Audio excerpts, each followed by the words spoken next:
So what I wanted to do today was kind of walk you through a little bit of history and a whole lot of future, because I'm a futurist. This all started for me in 1958.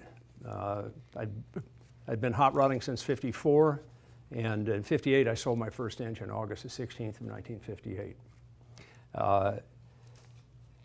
And I operated out of a shop that my dad and I had built on Imperial Highway and Cornish Avenue, which is where their house was. But I had frontage on Imperial Highway, and when I opened the garage door and I'm building engines, guys stopped. It was kind of cool. And I started building a clientele. And then from there to behind Speedomotive, an automotive balancing service in Linwood. I had a little garage on the alley. And ultimately, I sold my split window Corvette in '67 and got a '56 two-door Chevy station wagon. And I had $1,100 and I rented and outfitted a speed shop on San Gabriel Boulevard. Across the street, a bunch of guys who were gods to me were having meetings of a new organization at Eric Grant's insurance office on San Gabriel Boulevard. SEMA had their first meetings. I didn't know how cool that was. I really didn't. In fact, I couldn't afford the dues. So I don't think I was a SEMA member till the '80s, even with that backstory I just gave you.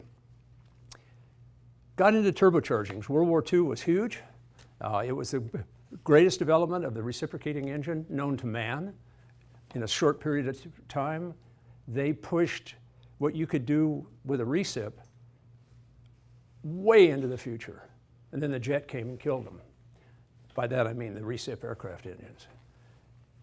And I lusted after them. Down at Blackie's Surplus, you could buy a new Merlin for $400 in the crate. You could buy a new Allison for less. So it was stuff of dreams.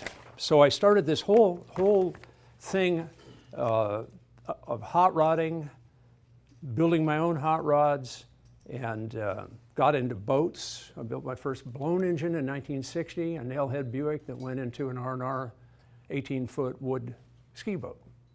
The guy who owned the boat and I ended up partnering up for quite a while. We were dear friends, a guy named Jack Stewart. Jack was known as Mr. Deuce back in the day and was the president for a number of years of the LA Roadsters. So Jack kind of broke me in on real serious hot rodding and customizing. And of course, across Atlantic Avenue, where I had my first shop, was George Barris. So I met Dean Jeffries. I went to high school with Junior Conway, the painter. So this whole thing got going, boats, turbochargers, nothing diesel. Everything was nitromethane, methanol, racing gas. Pump gas was racing gas at the time. Chevron Custom Supreme was 102 octane, something like that. Lead pouring out of the pipes, no emissions equipment. And you know, we were happy. So, you know, it's one of these things where there were fortuitous things. We built turbocharged marine engines. They were the power option of boat builders worldwide. It's just, you get a little ink, Powerboat magazine, yachting, various boat magazines, and suddenly that 850 horse twin turbo marine engine I was building, that big block Chevy, guys in Italy wanted them. And guys in New Zealand wanted them. And for almost 3 decades, we were the marine power option worldwide. But then diesel came.